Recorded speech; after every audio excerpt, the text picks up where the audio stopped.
if you're in a collaboration with somebody. Yeah, I like what you've done with the drums, but I don't really think they fit the track, and I don't really like this about them, and I'm not that keen on that.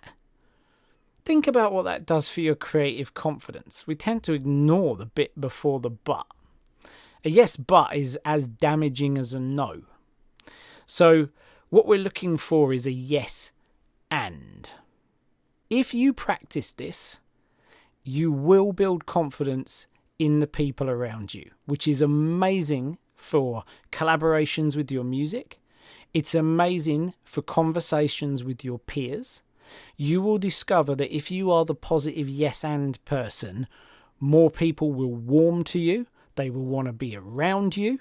It is great for innovation. It is great in your workplace. It is great in your home. And it is amazing in your own head in the studio.